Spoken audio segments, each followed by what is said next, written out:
The wind howled across the open plains, carrying with it the sharp bite of late autumn, as icy rain battered the wooden walls of an old, sagging farmhouse. Inside, the house was quiet. Not the peaceful quiet of a content life, but the empty kind, the hollow kind, where every floorboard groan sounds louder, where the ticking of an old clock becomes a cruel reminder of how long the days drag on. Tom Calder sat at the edge of his bed, staring at the revolver lying on the nightstand. His boots were still caked with dried mud from the fields that had refused to yield much of anything for the third year in a row.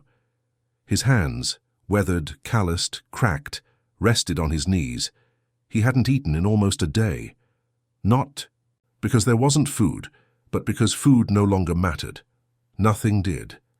His wife had died 2 winters ago. Cancer, fast, mean, and merciless. She was buried behind the barn, beneath a pine tree that never grew quite straight.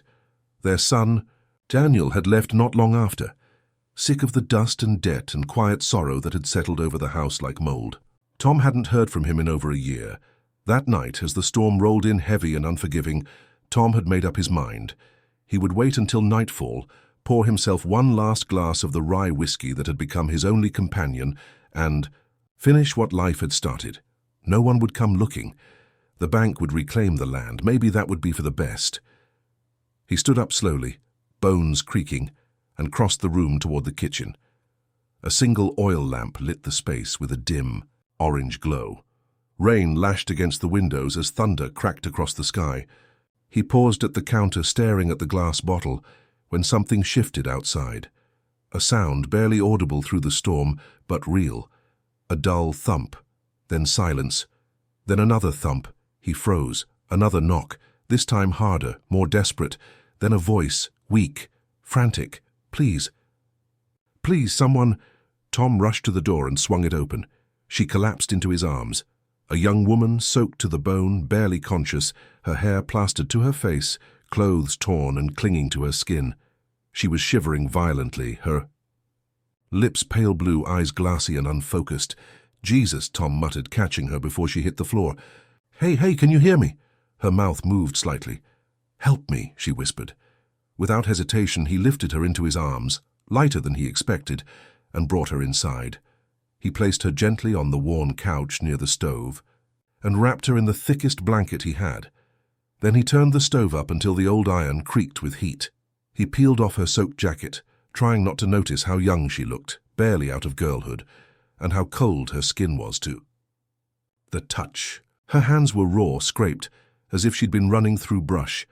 Her face was bruised. "What the hell happened to you?" he muttered, mostly to himself. She didn't respond. Tom brought water, then hot tea. She tried to drink, but barely managed a sip before her head fell back against the cushion. He lit another lamp and sat across from her, watching as the storm raged on outside, the rain hammering the roof like war drums. It was only after a long silence, when her breathing began to steady, that he noticed something. She had a backpack. It had fallen just inside the doorway. Tom got up, picked it up carefully, and opened it. Inside were clothes, a few toiletries, a wallet, empty, and a folded-up piece of paper. He unfolded it. It was a bus schedule, but the route wasn't local. It was from Oklahoma City, over 300 miles away. Who the hell was she? He looked over at her again. She was still unconscious, curled up in the blanket like a child. For the first time in years, Tom felt something unfamiliar settle into his chest. Not hope, not yet, but maybe the first stirrings of purpose. He sat back down, revolver forgotten. Outside, the storm raged on. Tom didn't sleep that night. He sat in the wooden chair, near the couch, the legs creaking every time he shifted his weight, watching the girl breathe. Every so often she let out a low, pained sound, but she didn't wake. The fire in the stove burned low by dawn, and the storm had finally begun to break, leaving behind a sky the color of bruises and a landscape slick with mud and broken branches. By morning, she stirred. Tom stood up as she blinked, confused, trying to sit up. She winced and brought a hand to her head. "Careful," Tom said, his voice softer than usual. "You passed out. You're safe now. Her eyes moved to him, cautious, guarded. Where am I? My farm, near Whitford. Middle of nowhere, basically. She nodded slowly. How long? Few hours. You were hypothermic.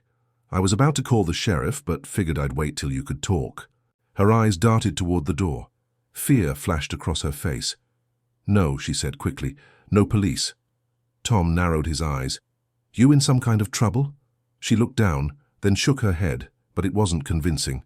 I need to get somewhere. I'll leave as soon as I can stand. He snorted. In that condition, you're not going anywhere. She didn't respond. Tom walked to the stove and poured her a cup of hot water. No tea left, he said. But it's warm. You look like you could use it. She took the mug with trembling fingers. Thank you, she said. They sat in silence for a while. The air between them wasn't comfortable exactly, but it wasn't hostile either, just heavy with questions. Finally, Tom spoke. What's your name? She hesitated. Lena. Last name? Does it matter? Tom stared at her a moment, then shrugged. Guess not.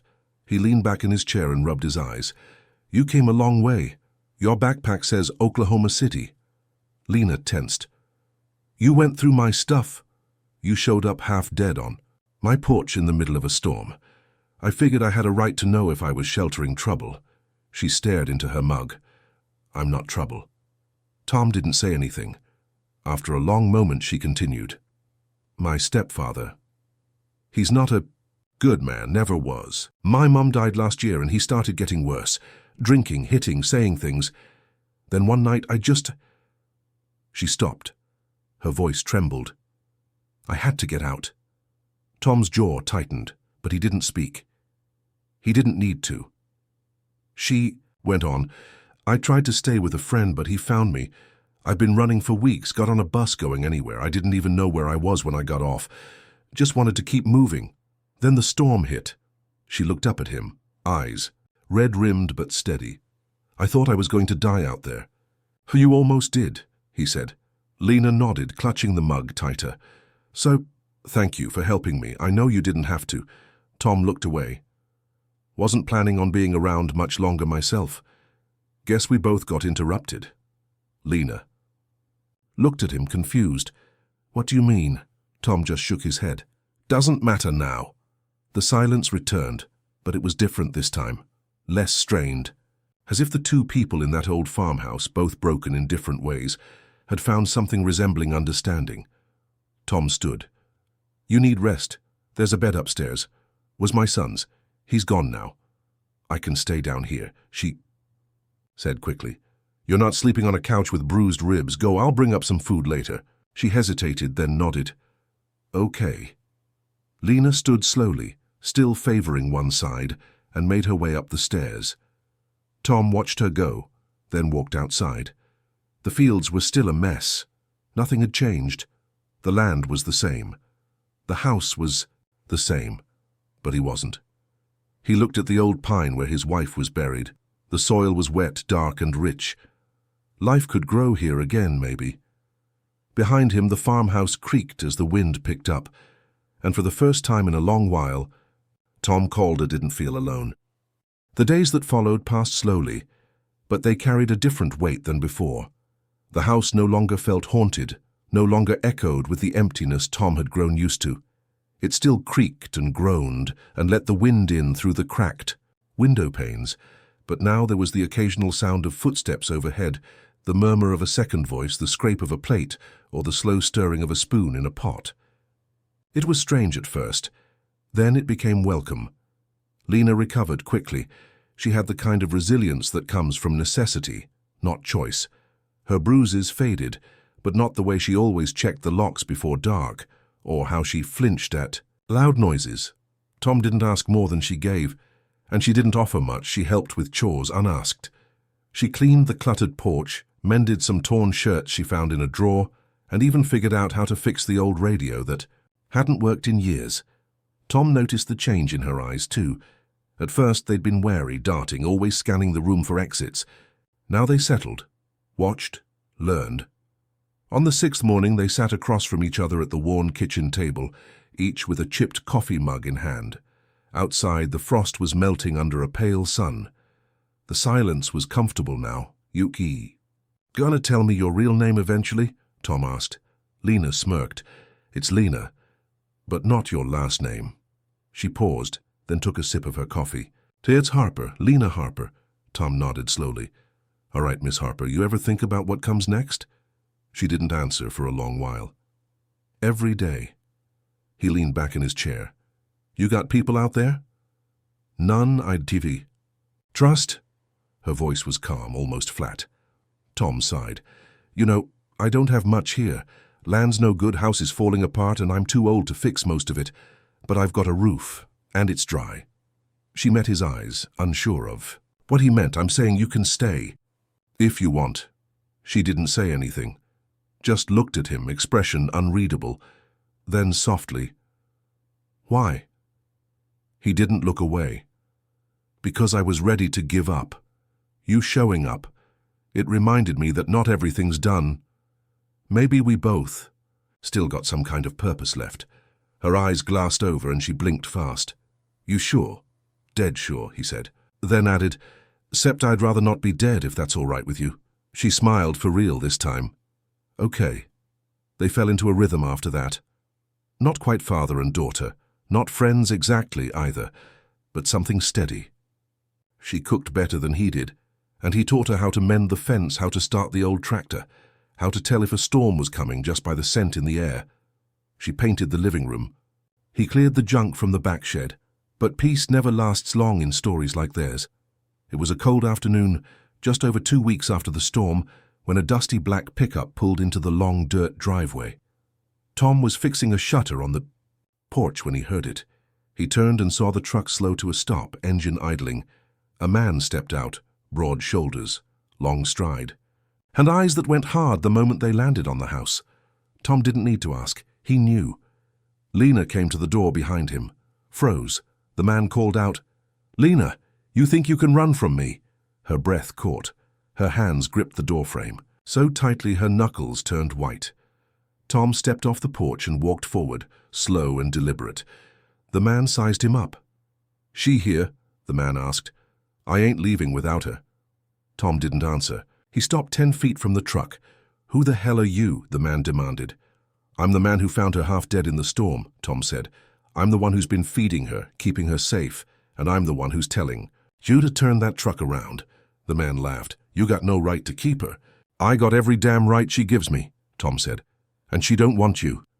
Lena stepped out beside him now, standing just behind his shoulder. She was shaking, but she didn't hide. "You lay a hand on her again," Tom said, voice low and firm, "and I swear to God, I'll bury you next to my wife." The man's expression changed. Something in Tom's voice, calm, cold, certain, made him pause. He looked at Lena, then at Tom, then back at the road. "This ain't over," the man muttered. "It is for you," Tom said. After a long silence, the man spat in the dirt, got back in his truck and reversed down the driveway.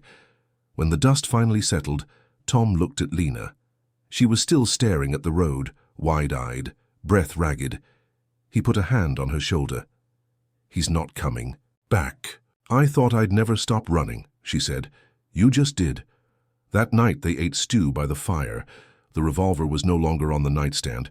It had been locked in the drawer since the day she arrived. Outside, the wind howled across the fields, but inside the house it was warm. And for the first time in a long, long while, both of them believed the worst might finally be behind them.